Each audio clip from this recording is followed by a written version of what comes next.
Good morning, guys. I'm going to make a video today walking my dog in the park in the morning. It's a beautiful day. Just had the thought come up and I figured I don't want to wait till I get home to turn on my camera. I'm just going to turn on my phone and tell you guys right now, okay? So this is the concept. I've had a few students, even syndicate members, email me and say, hey, Jesse, about 4 years ago, I had a track accepted to one of your opportunities or to another library. And I just haven't seen any placements. I haven't seen any royalties. Just want to know, like, is there any updates on that? Will I know if anything gets placed or what's going on?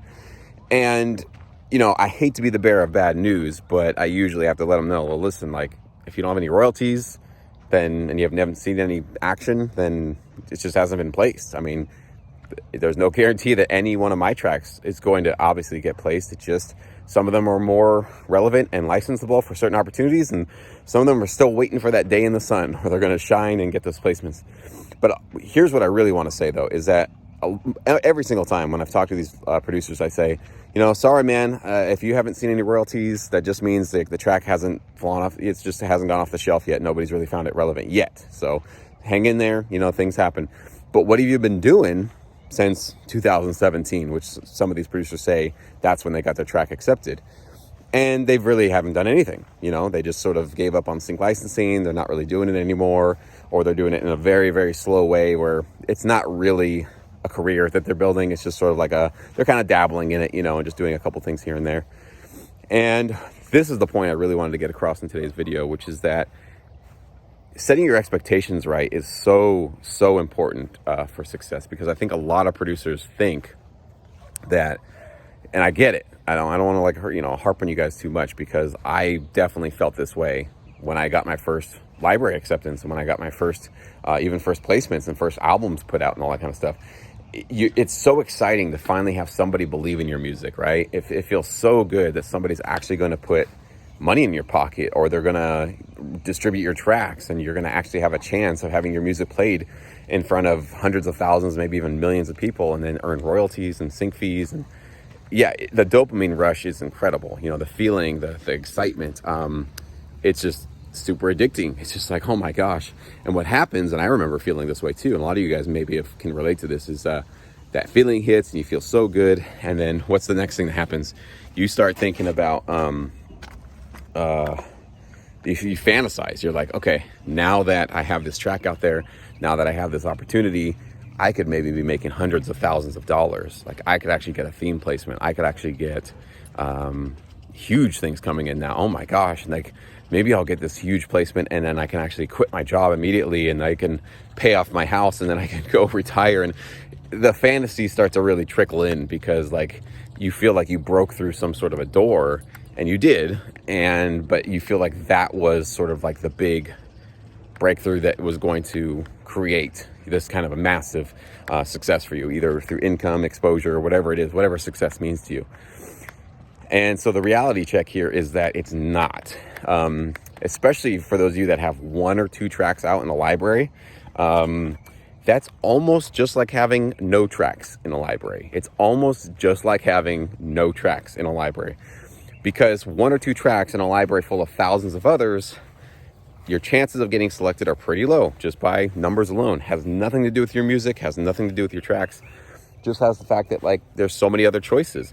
And not to mention the fact that if you've only put one or two tracks into a library, you probably don't have a super strong relationship with them, right? Because you've only dabbled a little bit and thrown them a little bit.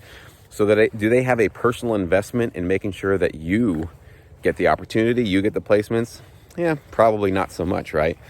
So a lot of producers have this expectation that being accepted by a library, getting in, is pretty much it. And then they're kind of like thinking, this is going to be my ticket to riches and fame. And, to be a ball buster, or not a ball buster, but just a dream killer in a way, I got to tell you, like, it's not.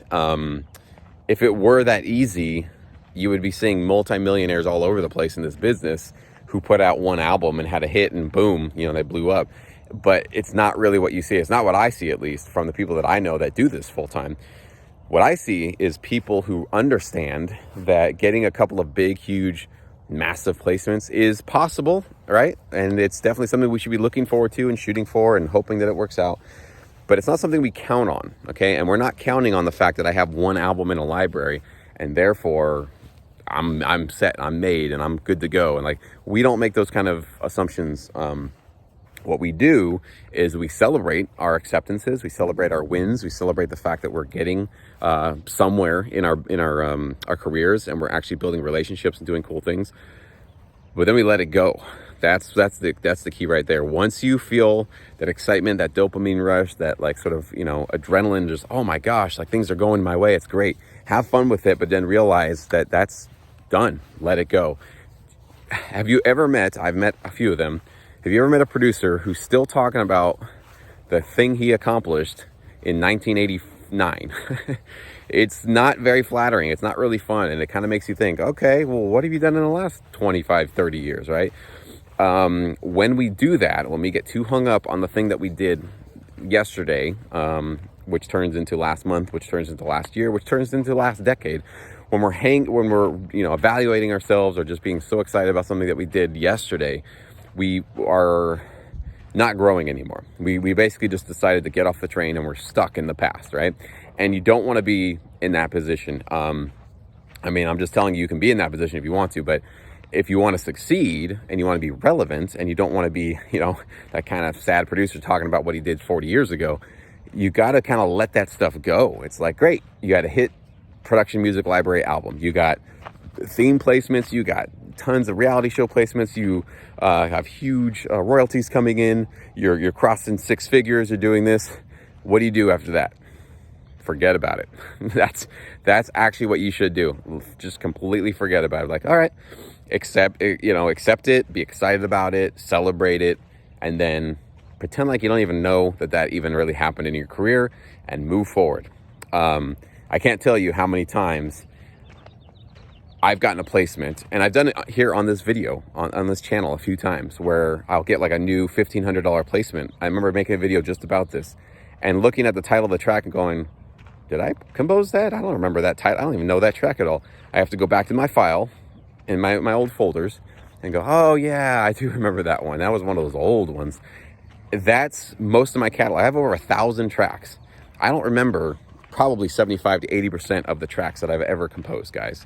So I've let it go. I've just completely let it go. I have a few that are still my favorites, but even those I don't think about. I just kind of go, well, that's done. It's in a library. Now it's in the hands of people who can actually do some cool things for me. So I feel good about that. And I can let it go. Just forget about it. And don't expect that whatever I did yesterday is going to carry me forward for tomorrow, because it may do great things. It may not. I have plenty of tracks that have never gotten placements, and I don't lose any sleep over it because I let go of both, right? That's the whole key here. You got to let go of your successes and your quote unquote failures. They're not failures, but you got to let go of the tracks that didn't get placed either. You can't be holding on to this grudge of like, 5 of my tracks got placed, but there's 5 on that album that never got any placements, and I'm not happy about that, and I want to blah, blah, blah, blah, blah.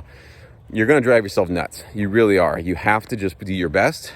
Make sure that you're using you're creating serviceable, licensable music for your libraries, which means you talk to them, you ask them, hey, what do you guys need? How can I be of more use to you guys? And as long as you're doing that and you're putting out great music, you can just be confident that you're doing your best. And then you can just let all that kind of stuff go. And then consistently crank out new music and not be expecting that whatever you did, last month is the thing that's going to carry you to the rest of your life. So I just hopefully am going to help you guys keep those expectations correct in the right place. That yes, this is a retirement plan in a way because there's passive income involved, but that it's not a lotto ticket. You don't do one album and then go, all right, retirement plan packed, I'm good. Let's just watch this one album create my full-time income. That's not what we're doing here. It is a lifestyle. It is a job. It is a gig. It is a craft that you are embarking upon. So if you're not ready to work and you're not ready to consistently crank out new tracks and build up your catalog, and of course, let go of the stuff that you've done, the good and the bad, and just keep moving forward, it's just not going to work out for you. And so the key with all of that is it's got to be fun, right? Like if you're going to do something every single day, you better be having a blast at it. That's why I've been so serious about that point that like, if this isn't fun for you, get out. Like get out right now, because there's too much work. You're going to be doing this for too long. You're going to be so locked into this that if you're not having any fun with it, why would you want to do this? Like, there's so many other things you can do with your life that are fun, that are enjoyable, that maybe even make more money. So this better be so much fun for you that you can't imagine doing anything else. And as long as you're in that mentality and that mindset, you're going to do all right. So, all right, guys, thank you so much for indulging me. I know the video and the audio was kind of whatever because I'm moving around and shaking, all that kind of stuff. So hopefully it wasn't too bad for you guys. Thank you so much for watching. Have a fantastic rest of your day.